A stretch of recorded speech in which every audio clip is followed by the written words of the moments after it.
नमस्कार, आदाब, सत श्री अकाल। मैं शिल्पी आप सबका फ्रैम आईएएस ऑफिशियल के इस यूट्यूब चैनल पर फिर से एक बार स्वागत करती हूँ।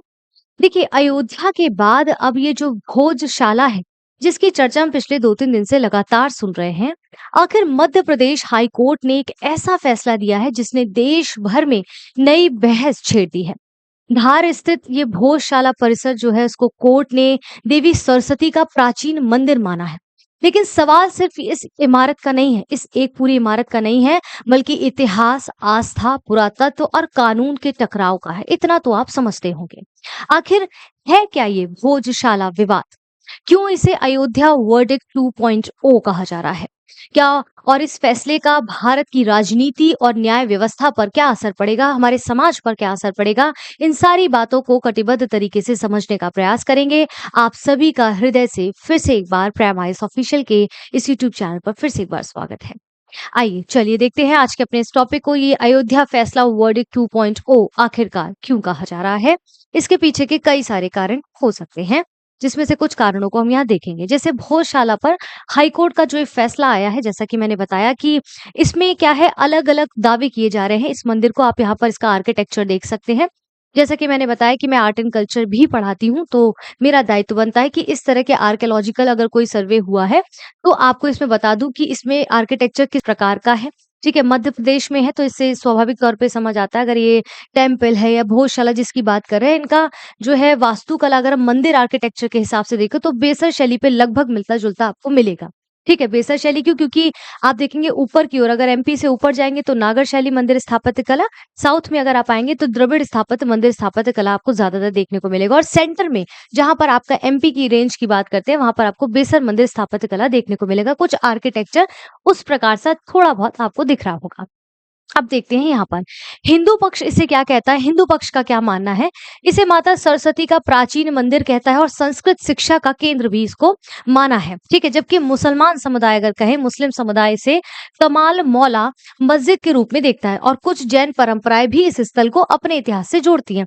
भाई इतिहास है, इतिहास तो हमेशा ही जो है कहीं ना कहीं से लिंकेज मिल ही जाएगा किसी ना किसी प्रकार का, कुछ साक्ष्यों के आधार पर तो कुछ टिप्पणियों के आधार पर। ठीक है, अब यहाँ पर कह रहे हैं कि ये जो पूरा विवाद है, इस बात पर सेंट्रलाइज्ड है, इस बात पर केंद्रित है कि आखिरकार ये जो संरचना है, इसका मूल पहचान थी क्या? ये जब बिगिनिंग हुई, ये जब इसकी नींव रखी गई या ये जब बना, तो इसकी इस टाइम पे क्या रियलिटी थी, क्या उसकी रियल इमेज थी, या क्या इंट्रोडक्शन किया गया था? तो पहले जो था ये मंदिर था, ऐसा हमें सर्वे से पता चला, जो आर्कियोलॉजिकल सर्वे आया है। क्या बाद में हुए इस्लामी बदलाव उसकी धार्मिक प्रकृति बदल सकते हैं? तो वो तो हमें पता है कि वहाँ पर जो है मध्यकाल में आप देखेंगे इस प्रकार से, सल्तनत काल में देखेंगे यहाँ पर आक्रमण हुआ, भारत में मुस्लिम्स ने अपना कब्जा किया, या जो भी आपने इतिहास पढ़ा होगा, उसमें हम बहुत डेप्थ में नहीं जाएँगे। तो उस प्रकार से चीज़ें तो बदली हैं, उसके कई सारे प्रमाण हमें देखने भी मिले हैं वर्डिक्ट के थ्रू भी, और वैसे भी हमने अपने इतिहास में या पुरातात्विक साक्ष्यों के आधार पर पता चला है। इसी तरह से इतिहास पता चलता है ना? ठीक है। अब मध्य प्रदेश हाई कोर्ट ने क्या किया, एक अपना निर्णय लिया। उसमें कहा कि भोजशाला मूल रूप से देवी वाग्देवी देवी यानी कि सरस्वती को समर्पित हिंदू मंदिर था। अदालत ने भी यही माना कि धार्मिक पहचान मंदिर की ही है, और एएसआई द्वारा भी नमाज की अनुमति देने वाला 2003 का आदेश यहाँ पर वैध नहीं था। अब एएसआई ने 2003 में क्या, इसको हम समझेंगे। 2003 में क्या किया कि भाई उन्होंने कह दिया कि ठीक है, आप जो है ऐसा कुछ कहा था, अभी हम देखते हैं कि हर शुक्रवार को जो है नमाज पढ़ लीजिए, और आप जो है इस तरह की पूजा पाठ जो आपका, जैसे कि होली कोई त्योहार हो गया या बसंत पंचमी हो गया, आप उस पर्टिकुलर डे पे आप भी मना लीजिए। तो पैरेलली चीजें स्मूथ चल रही थी। 2023 में ऐसा वर्डिक्ट आया, लेकिन अब सिचुएशन अलग हो गई है। अब लोगों की डिमांड अलग हो गई है, उनकी सोच अलग हो गई है। थोड़ा कह सकते हैं कि चीजें जो है समय के साथ बदल रही हैं, अपने अधिकारों के बारे में लोग जान रहे हैं, उनको बहुत सी चीजें हैं। खैर, इसमें इतिहास की अगर हम बात करें तो स्थापना काल देखें तो लगभग इस आर्किटेक्चर का जो है स्थापना काल, ये जो मंदिर घोषित किया गया है, उसका स्थापना काल 1000 ईस्वी लगभग माना जाता है। ठीक है, तो भोजशाला का इतिहास लगभग आप देखेंगे 1000 साल पुराना माना जाता है, और इसे 11वीं शताब्दी में परमार वंश का जो है उसके प्रसिद्ध राजा राजा भोज ने बनवाया था, ऐसा यहाँ पर कहा गया है, ठीक है? राजा भोज ने बनवाया था जो कि किसमें बिलीव करते थे? शिक्षा, कला, संस्कृति, विद्या के बड़े संरक्षक जो हैं, प्रोटेक्टर माने जाते थे। उन्होंने इसे संस्कृत शिक्षा और विद्वान के प्रमुख केंद्र के रूप में विकसित किया, जो आर्किटेक्चर यहाँ पर मंदिर घोषित किया गया है, ठीक है? बाद में उत्तरदायित्व जो है नरवर्मन और अर्जुन वर्मा जैसे शासकों ने भी इसका संरक्षण किया, लेकिन 14th सेंचुरी में जब आप आगे जाते हैं, मालवा सल्तनत के दौरान, ठीक है, मालवा सल्तनत के शासनकाल के दौरान इस स्थल को मस्जिद में परिवर्तित कर दिया गया, लेकिन बेस इसका मंदिर था, ठीक है। अब इस परिसर में कुछ हिस्सों का उपयोग मस्जिद के रूप में होने लगा और ये सूफी संत जो है शेख कमाल मौला से भी जुड़ गया और इसी कारण समय के साथ भोजशाला की पहचान मंदिर और आप देखेंगे मस्जिद के साथ साथ जुड़ती चली गई और यहाँ पर धार्मिक पहचान यहाँ पर विकसित हो गई, जिससे इसकी दोहरी धार्मिक पहचान विकसित हुई और फिर धीरे धीरे समय के साथ चीजें बदलती चली गई, ठीक है। तो हमने देखा कि आधुनिक अभी हमने देखा कि क्या इसका इतिहास था। भोजशाला की पहचान मंदिर और मस्जिद दोनों रूप में हमारे सामने आती है। ठीक है, अब आधुनिक प्रशासन जो अगर हम कहें फिर हम बाद में आगे आते हैं 1904 में चलते हैं। इसे क्या किया गया? एंशिएंट मॉन्यूमेंट्स प्रिजर्वेशन एक्ट के तहत यहाँ पर जो है संरक्षित स्मारक घोषित कर दिया गया। मात्र अभी तक यहाँ पर डिवीजन की बात नहीं हो रही है कि किस धर्म का है। ठीक है, 2023 3 आते आते एएसआई यानी कि भारतीय पुरातत्व सर्वेक्षण ने एक आदेश दिया, एक रूल लाए। उन्होंने कहा कि ऐसी समझौता व्यवस्था बनाया, मध्यम मार्ग निकाला, जो कि उचित भी है। एक समाज में शांतिपूर्ण तरीके से मामला समझाने के लिए बहुत उचित पूर्ण उन्होंने न्याय निकाला कि हिंदुओं को मंगलवार और बसंत पंचमी पर पूजा की अनुमति दी गई है, मुसलमानों को शुक्रवार को नमाज पढ़ने की अनुमति दी गई है। यहाँ तक सब ठीक था। अब जब आगे बढ़ते हैं तो ये सिनेरियो बदलता है और लोगों को अपनी मांग उठाना शुरू करते हैं। अब सल्तनत काल में भोजशाला में क्या बदलाव हुए, तो पहले तो ये समझ लीजिए। हमने रिसेंट में देखा आधुनिक प्रशासन में क्या हुआ, इसका इतिहास क्या था, लेकिन ये बदला कैसे, मंदिर से उसमें कन्वर्ट कैसे हुआ। तो सल्तनत काल में आप देखेंगे मध्यकाल में भोजशाला में एक्चुअली क्या हुआ, सल्तनत प्रभाव बढ़ने के बाद संरचना में बदलाव हुए। जैसा कि जब हम आर्ट एंड कल्चर पढ़ते हैं, आर्किटेक्चर पढ़ते हैं, तो हम देखते हैं जैसे जैसे शासक आते गए उनका जो वास्तुकला थी, उनका जो आर्किटेक्चर था, उन पर उसका प्रभाव पड़ने लगा। जैसे इस्लाम आया तो इस्लामिक प्रभाव आपको देखने को मिलता है, जैसे आप देखेंगे आपके ताजमहल इत्यादि में। जैसे आप चोलों की बात करेंगे जो है, आप जो है बाकी बात करेंगे यहाँ पर विजयनगर साम्राज्य इत्यादि में देखेंगे तो वहां पर आर्किटेक्चर उस प्रकार से हिंदुत्व को जो है दिखाता और उनके आर्किटेक्चर में वही प्रभाव दिखाई देता है। ठीक है, अब पुराने मंदिर और अवयव स्तंभों का पुनः उपयोग हुआ, तो ये हमें कैसे पता चल रहा है? आप समझ पा रहे हैं, ये आर्किटेक्चर में जो चेंजेस आए ना, उसके साथ साथ हमें पता चला कि आखिरकार क्या था और क्या बनाया गया, उसको समझना है हमें। इस्लामिक शैली की जो विशेषता है वो है मेहराबे और नमाज क्षेत्र विकसित करना। ठीक है, कमाल मौला से जुड़ी दरगाह का निर्माण भी कराया गया, यानी कि इस स्थल की यहाँ पर दोहरी पहचान अब जारी होना शुरू हो गई, क्योंकि मंदिर और शिक्षा केंद्र की विरासत है ये, मस्जिद के रूप में धार्मिक उपयोग भी होने लगा। तो हाई कोर्ट ने यहाँ पर देखा और कहा कि बाद में स्थापत्य परिवर्तन मूल धार्मिक स्वरूप को समाप्त नहीं कर सकता, कि अगर मान लीजिए आर्किटेक्चर में आपने कुछ चेंजेस कर दीजिए। अब समझो इस बात को, अब मान लो मैं अपना को सर्जरी करा लूं, मान लो ये नाक में ऐसे ऐसे कुछ भी अच्छा करा लूं, तो क्या मेरा अस्तित्व खत्म हो जाएगा? नहीं, मेरा अस्तित्व वही रहेगा जिस नाम से मैं जानी जाती हूँ। मेरी जो पहचान है, इसको यहाँ से यहाँ कर देने से इसका ये मतलब नहीं कि मेरी पहचान अस्तित्व खत्म हो गया। थोड़ा मॉडिफिकेशन ही तो हुआ, दोबारा हम चाहेंगे तो इसको फिर कर लेंगे, मैं वापस वही हो जाऊंगी। समझ रहे हो ना, स्वरूप आपका बदलने से ये नहीं होता है कि आपका अस्तित्व ही खत्म हो गया। अब यहाँ पर हाई कोर्ट ने भी यही डिसीजन लिया। इसके बाद हम चलते हैं भोजशाला की। अगर हम आर्किटेक्चर के रूप से पहचान देखें तो कैसे पता चला कि विशाल खुला प्रांगण और स्तंभों से घिरा यहाँ पर आपको एक गलियारा देखने को मिलता है। ठीक है, प्रार्थना कक्ष के साथ मिश्रित स्थापत्य संरचना देखने को मिलती है, नक्काशीदार खंभे मिलते हैं और अलंकृत छतें जो मंदिर शैली की बहुत बड़ी झलक दिखाती हैं। ठीक है, संस्कृत ज्ञान परंपरा के प्रमाण भी यहाँ पर मिलते हैं। अब वो तो आपका जो है हिंदू परंपरा में ही देखने को मिलेगा। सर्पबंध शिलालेख, शिलालेख मतलब जहाँ पर किसी शासक ने अपने बारे में या उस समय काल के बारे में या उस पर्टिकुलर प्लेस के बारे में पत्थरों पे खुदवाया होगा। ठीक है, तो परिसर में 2 महत्वपूर्ण सर्पबंध जो है स्तंभ शिलालेख संरक्षित है, यानी कि सांप के आकार के बंधे हुए इस प्रकार से दिखाई दिए। पहले लेख में लिखा है संस्कृत वर्णमाला और व्याकरणिक प्रत्यय अंकित है। ठीक है, दूसरे लेख में संस्कृत के अलग अलग काल और भावों से जुड़े प्रत्ययों का वर्णन किया गया है।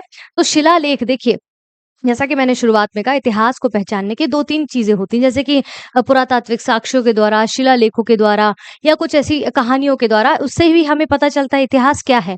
वर्तमान के प्रकाश में अतीत का अध्ययन करना, तो वर्तमान के प्रकाश में अतीत का जब अध्ययन किया तो हमें ये चीज़ें वहाँ से मिली। अब ऐसा तो है नहीं कि आज जाके हमने शिलालेख रखवा दिए। भाई एएसआई ने तो सही बताया कि भई सर्वेक्षण हुआ, पुरातात्विक खुदाई हुई तो उन्होंने देखा कि भई नहीं, ये तो उस समय काल के थे और उस समय काल का अगर हम इतिहास उठा के देखेंगे तो अगर हमें इतिहास पता होगा तो हम उसके साथ कनेक्ट कर पाएँगे। तो हमें पता चला कि संस्कृत वर्णमाला और संस्कृत में अलग-अलग काल और जो भावनाएँ हैं उनको उनसे जुड़े हुए शिलालेखों का वर्णन यहाँ पर शिलालेखों में उस समय का वर्णन हमें मिलता है। इससे हमें पता चला कि भोजशाला की जो पहचान है वो हिंदू धर्म से संबंधित है। ठीक है? धार्मिक और साहित्यिक अभिलेख भी वहाँ मिले हैं और ये ऐसा नहीं कि बातों से हो रहा है। वहाँ पर कहते हैं ना प्रत्यक्ष को प्रमाण की क्या आवश्यकता, तो वहाँ पर चीज़ें मिली हैं। जैसे कि प्राकृत भाषा की संस्तुतियाँ मिली हैं, यानी कि पत्थर की जो पट्टिकाएँ हैं उन पर भगवान विष्णु के कूर्म अवतार की प्रशंसा में लेख मिले। कूर्म अवतार कुछ इस प्रकार का होता है। प्राकृत भाषा में लिखी गई 2 अलग-अलग रचनाएँ भी मिली हैं। शास्त्रीय नाट्य आपने पढ़ा होगा, इनकी रचना किसने की थी?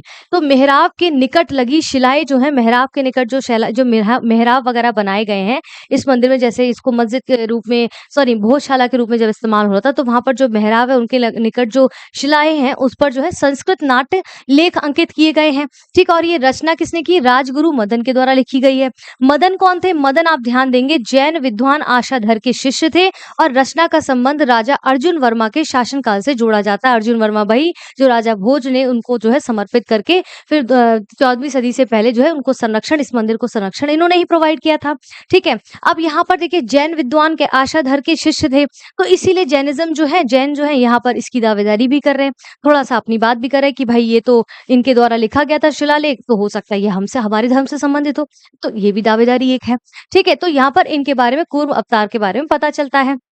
अब आगे बढ़ते हैं, पुरातत्व क्यों महत्वपूर्ण बना? अब देखिए इस पूरे मामले का निचोड़ हमें कैसे पता चला कि भाई ये मंदिर था कि मस्जिद था, ठीक है? मंदिर था कि मस्जिद था, तो पुरातत्व जो साक्ष्य होते हैं उसके आधार पर हमें इतिहास पता चलता है। अब कैसे डिफरेंशिएट किया गया?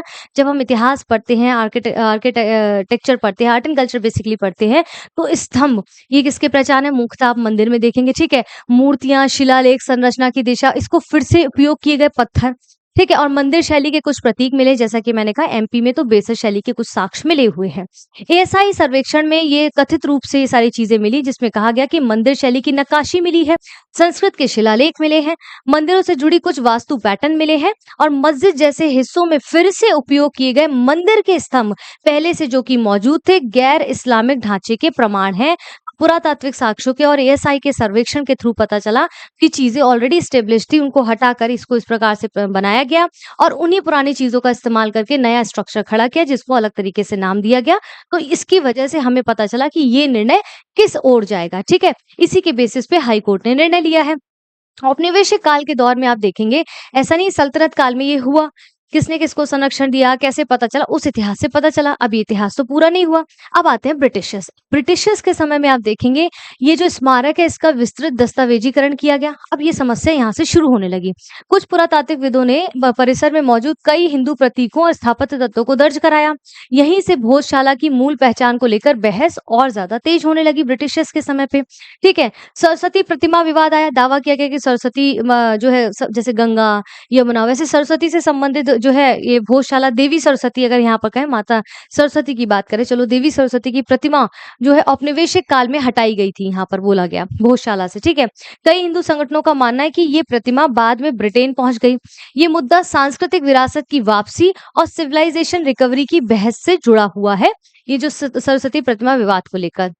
अब स्वतंत्रता के बाद क्या हुआ, एक नया परिसर निकल कर आया, जिसमें एएसआई ने अपने ये परिसर जो है जिसकी हम बात कर रहे हैं भोजशाला, उसको अपने अंडर में लिया और आजादी के बाद भोजशाला भारतीय पुरातत्व सर्वेक्षण के नियंत्रण में आ गया और हिंदू मुस्लिम दोनों समुदाय धार्मिक अधिकारों का दावा करते रहे और उन्हें 2003 तक आते आते इस प्रकार से दिया भी गया। अब सरकार की यहाँ पर बैलेंस नीति क्या दिखती है कि प्रशासन ने नियंत्रण जो है प्रवेश और तय समय व्यवस्था लागू करने की कोशिश की। पूजा और नमाज के समय धीरे धीरे राजनीति और सामाजिक रूप से इस बहुत ही सेंसिटिव विषय बन गया। भाई देखिए, जब धर्म का मामला आता है तो वो समाज राजनीतिक मुद्दा तो बनेगा ही, क्योंकि कुछ ना कुछ तो लोग मिर्च मसाला लगाते ही हैं। तो 2023 1930 में ये जो है एक मध्यम मार्ग निकल कर आया। जैसा कि मैंने बताया कि एएसआई ने विवाद कम करने के लिए एक विशेष व्यवस्था लागू की कि हिंदुओं को मंगलवार को पूजा करने की अनुमति दी जाए, मुस्लिम समुदाय को शुक्रवार को। तो पूरे परिसर की निगरानी और समय सारणी एएसआई के नियंत्रण करता था। यहाँ तक चीजें स्मूथ जा रही थी। ठीक है, उद्देश्य क्या था इनका ऐसे करने का? भाई सांप्रदायिकता, तनाव को कम किया जा सके। इससे बहुत स्पष्ट हो रही है ये बात। दोनों पक्षों के बीच संतुलन बनाए रखे, समाज में शांति रहे और एकता का जो है भाव बना रहे। ठीक है, लेकिन समय के साथ साथ ये व्यवस्था भी दोनों समुदायों की असंतुष्टि का कारण बनती चली गई। अब भोजशाला विवाद दोबारा इसके बाद छिड़ा 2023 में, जब हमने देखा यहाँ से कानूनी और राजनीतिक संघर्ष फिर से तेज हो गया और वो मुद्दा जो चल रहा है वो अब तक चलता आ रहा था। अब आप देखेंगे हिंदू ने यहाँ कहते थे कि एएसआई के पास पूजा और नमाज को बांटने की कोई व्यवस्था नहीं है, तो वो 2003 में जो लागू किया था उसको बंद करें। पुरातात्विक साक्ष्य स्पष्ट रूप से मंदिर संरचना की ओर संकेत कर रहे हैं और मस्जिद के रूप में ऐतिहासिक दावे पर्याप्त मौजूद नहीं है। तो हमें पूरी तरह से वर्शिप करने का अधिकार क्यों नहीं है, या फिर हमारे अंडर में क्यों नहीं है ये चीजें? हिंदू पूजा परंपरा जो है लगातार जारी रहने का दावा किया गया। गौशाला की पहचान सरस्वती मंदिर के रूप में सदियों से बनी रहने की बात कही गई, तो सबने अपनी अपनी दावेदारी दी। मुस्लिम पक्ष कहता है नहीं भाई, हम तो बहुत समय से, बहुत पुराने समय से इस स्थल का उपयोग जो है नमाज पढ़ने के लिए करते हैं। साझा उपयोग व्यवस्था ने सामाजिक शांति बनाए रखने में मदद की। मस्जिद से जुड़े जो धार्मिक अधिकार है उनको अचानक समाप्त नहीं किया जा सकता, ऐसा मुस्लिम पक्ष ने कहा। ठीक है भाई, प्लेस ऑफ वर्शिप एक्ट का यहाँ पर हवाला भी दिया उन्होंने। किसने? मुस्लिम समुदाय ने प्लेस ऑफ वर्शिप एक्ट का हवाला दिया, जबकि ये एक्ट जो है इसमें कहता है कि इसका उद्देश्य है कि भारत में धार्मिक स्थलों की जो पुरानी स्थिति को बनाए रखना था। ये कानून क्या कहता है? ये जो एक्ट है वो 15 अगस्त 1947 को किसी धार्मिक स्थल की जो पहचान थी उसे बदला नहीं जा सकता, जो कि 15 अगस्त 1947 के समय पे थी। यानी मंदिर को मस्जिद या मस्जिद को मंदिर घोषित करने की नई मांगों पर रोक लगाएगी। हालांकि अयोध्या विवाद जब हुआ, इसको कानून से बाहर रखा गया था। सिंपल भाषा में कहें, ये जो कानून है वो धार्मिक विवादों को बढ़ने से रोकने और यथास्थिति को बनाए रखने की बात करता है। कौन सा एक्ट ध्यान रखना है? Places of worship act. तो बहुत इंपॉर्टेंट एक्ट है ये। ठीक है, एक्ट यहाँ पर बोला गया है, इसी के बेसिस पे उन्होंने हवाला दिया। अब एएसआई सर्वे में क्या सामने आया कि वर्तमान ढांचे से पहले प्रमुख जो दावे थे, निष्कर्ष निकला, उसमें कहा गया कि इससे पहले एक विशाल मंदिर जैसी संरचना होने के संकेत हैं, जो कि पुरातात्विक साक्ष्यों के आधार पर पता चलता है। जैसे क्या क्या? जैसे कई पत्थर, स्तंभ और स्थापित हिस्सा जो पुराने मंदिर अवयवों से जुड़ा बताया गया है। मूर्ति कला जो यहाँ की है, धार्मिक आकृतियां, हिंदू उपासना परंपरा की ओर भी इशारा करती है। संस्कृत शिलालेख, जैसा कि मैंने बताया, वास्तुकला के कई तत्व जो है गैर इस्लामी मूल के माने गए हैं, तो ये उससे संबंधित, हिंदू धर्म से संबंधित माना गया है। ठीक है, मुस्लिम पक्ष ने यहाँ पर जो है क्या आपत्ति जताई है? मुस्लिम पक्ष में यहाँ पर आपत्ति जताई कि कहा गया कि निष्कर्ष केवल हिंदू दावों को मजबूत करने की दिशा में दिख रहा है, और यहाँ पर कई तर्क भी दिया कि सिर्फ पुरातत्व के आधार पर वर्तमान का जो धार्मिक अधिकार है वो तय नहीं किया जा सकता। ठीक है, तो हाईकोर्ट ने यहाँ पर फैसला सुनाया कि भोजशाला की जो मूल धार्मिक पहचान है वो हिंदू तत्व से संबंधित है, मंदिर की संबंधित है। अदालत ने इसे सरस्वती पूजा से जुड़ा माना, क्योंकि पुरातात्विक साक्ष्यों में ऐसे प्रमाण मिले हैं। फैसलों में इसे राजा भोज काल के से जुड़ा संस्कृत शिक्षा और विद्या का केंद्र भी माना है। और 2003 में जो ये एएसआई जो प्रमुखता के साथ एक लाए थे कि भाई ये साझा किया गया कि नमाज व्यवस्था को रद्द कर दिया गया। तो 2003 का जो एक व्यवस्था चल रही थी कि मंगलवार को वो पूजा करें और शुक्रवार को वह नमाज पढ़े, तो उसको समाप्त किया गया है यहाँ पर। और मुस्लिम पक्ष के लिए वैकल्पिक भूमि की संभावना पर भी टिप्पणी की गई है कि दी जाएगी भविष्य में। ठीक है, संभावना है। ये फैसला कानूनी रूप से ऐतिहासिक इसलिए बताया जा रहा है क्योंकि अयोध्या मामले जैसी कानूनी तर्कशील इसमें दिखाई दिया है। ठीक है, इसमें पुरातत्व काफी भरोसा किया गया, उसका बेस मानकर ही ये निर्णय लिया गया है। हिंदू पूजा की ऐतिहासिक निरंतरता को यहाँ पर महत्व दिया गया और मूल धार्मिक स्वरूप जो है उसके बाद के परिवर्तनों में अंतर भी किया गया है यहाँ पर। ठीक है, तो ये सारी चीजें जो है हमें यहाँ पर प्रमाण मानने को विवश करती हैं। ठीक है, अब इसके बाद अदालत ने कुछ संदर्भ दिए, जैसे पुरातात्विक साक्ष्यों के आधार पर उन्होंने निर्णय लिया, ऐसा अदालत कहती है। अदालत संविधान कहता है कि अनुच्छेद 25 और 26 की यहाँ बात करते हैं। बेसिकली आर्टिकल 25 अगर आप देखेंगे तो भारत के हर नागरिक को धर्म मानने, पालन करने और प्रचार करने की स्वतंत्रता देता है। यानी कि कोई भी व्यक्ति आर्टिकल 25 के अंतर्गत कोई भी व्यक्ति अपनी इच्छा से पूजा पाठ या धार्मिक कार्य कर सकता है। आर्टिकल 26 क्या कहता है आपका? धार्मिक संस्थाओं को अपने धार्मिक मामलों का जो है प्रबंधन करने का अधिकार होता है, जैसे मंदिर, मस्जिद, गुरुद्वारा, और अपनी व्यवस्था चला सकते हैं, ऐसी छूट है। ठीक है, और एएसआई निष्कर्ष के आधार पर भी अदालत ने इस संदर्भ को, इन सारे संदर्भों को लेते हुए निर्णय दिया, और अयोध्या मामला तो था ही। मिसाल था उसका। ठीक है, भोजशाला फैसले का राष्ट्रीय असर क्या हुआ कि विशेषज्ञ और राजनीतिक विश्लेषकों के अनुसार ये निर्णय सिर्फ एक स्थानीय विवाद तक सीमित नहीं है, बल्कि इसका प्रभाव देश के कई अलग-अलग हिस्सों में भी दिखाई देगा। क्योंकि इन विवादों पर जैसे क्या-क्या असर पड़ सकता है और चीज़ों पे, जैसे कि वाराणसी का ज्ञानवापी मामला जो आप देखेंगे, मथुरा का शाही ईदगाह विवाद जो आप देखेंगे, कुतुब परिसर से जुड़े दावे आप देखेंगे और अन्य मंदिर मस्जिद स्वामित्व वाला जो विवाद है, उसका बेस भी कुछ इस प्रकार से माना जा सकता है। भविष्य में जब कोई ऐसा वर्डिक्ट आता है और उससे सही निर्णय निकलता है या निर्णय निकल आता है, तो भविष्य के लिए भी कुछ पैमाने तय कर दिए जाते हैं कि इन क्राइटेरियाज को अगर ये चीज फुलफिल कर रही होगी तो इसको ये माना जाएगा और नहीं कर रही होगी तो इसको ये माना जाएगा। ठीक है, तो अदालतों की जो बदलती प्राथमिकताएं हैं उसमें आप देखेंगे कि ये जो निर्णय आया है संभावित निर्णायक आधार बनेगा भविष्य के वर्डिक्ट्स के लिए, अगर ऐसा कोई टॉपिक या मुद्दा आता है कोर्ट के पास जिसमें पुरातात्विक साक्ष्य और वैज्ञानिक सर्वे के आधार पर निर्णय लिए जाएंगे। किसी स्थल की ऐतिहासिक पूजा परंपरा को देखते हुए निर्णय लिया जाएगा। मूल धार्मिक पहचान का यहाँ पर प्रश्न रखा जाएगा और मध्यकाल में हुए स्थापत्य और धार्मिक बदलावों को भी सेंटर में रखा जाएगा। अगर कोई ऐसा इस एरा का कोई पर्टिकुलर आर्किटेक्चर दिखाई देता है, चाहे वो किसी भी धर्म से संबंधित हो, किसी भी वक्तव्य से संबंधित हो, तो उसको इस प्रकार से तोला ही जाएगा जब भी कभी भविष्य में इस प्रकार के वर्डिक्ट होंगे। ऐसा यहाँ पर कहा गया है। तो आई होप ये टॉपिक जो है बहुत ही संवेदनशील भी है और बहुत ही महत्वपूर्ण भी है, क्योंकि हम एक एस्पिरेंट होने के नाते हमें कुछ आर्टिकल्स हैं जो पॉलिटी में पता होने चाहिए, हमें थोड़ा-सा इतिहास के बारे में पता होना चाहिए। देखिए जियोपॉलिटिक्स है ना, अगर आपका जियोपॉलिटिक्स अच्छा है तो आपका बिल्कुल ज़रूरी बनता है कि आपके बेसिक सब्जेक्ट्स भी रेडी हों ताकि आप उससे कनेक्ट करके पढ़ सकें। तभी तो मैं बता पाई ना, पॉलिटी में ये देखेंगे, आप सामाजिक रूप से इसमें ये देखेंगे, आर्थिक रूप से क्या लाभ हो सकते हैं वो समझेंगे, राजनीतिक रूप से क्या चीज़ें जो है हस्तक्षेप हो सकता है उसको समझा है यहाँ पर। और ऐसे राइटिंग में ऐसे टॉपिक्स आपको बहुत हेल्प करेंगे जब भी आप प्रैक्टिस कर रहे होंगे, चाहे मेंस आप यूपीएससी का दे रहे हो, चाहे बीपीएससी का दे रहे हो। तो बहुत ही हेल्पफुल है। तो प्राइम आईएएस ऑफिशियल के इस यूट्यूब चैनल पर निरंतर हम इस प्रकार के इनिशिएट्स लाते रहते हैं। आई होप आपको ये समझ आ रहे होंगे। समझ आ रहे होंगे तो वीडियो को लाइक करें, अपने दोस्तों के साथ शेयर करें, अपने सोशल मीडिया पर इस वीडियो का लिंक शेयर करें। कमेंट करना बिल्कुल मत भूलिएगा, क्योंकि मैं पर्सनली आपके सारे कमेंट्स पढ़ती हूँ, मुझे बहुत अच्छा लगता है। अपनी प्रतिक्रिया दीजिए कि आप क्या सोचते हैं, अगर आप हाई कोर्ट के जज होते तो आप क्या निर्णय देते और आप मतलब कैसा आपका व्यवहार होता है प्रशासनिक होने के नाते भी, कि आप इस विषय पे वक्तव्य देना चाहते हैं, जरूर बताइएगा, मुझे बहुत अच्छा लगेगा। फिलहाल के लिए आज के लिए इतना ही। कल मिलते हैं एक और नए टॉपिक के साथ, तब तक के लिए धन्यवाद।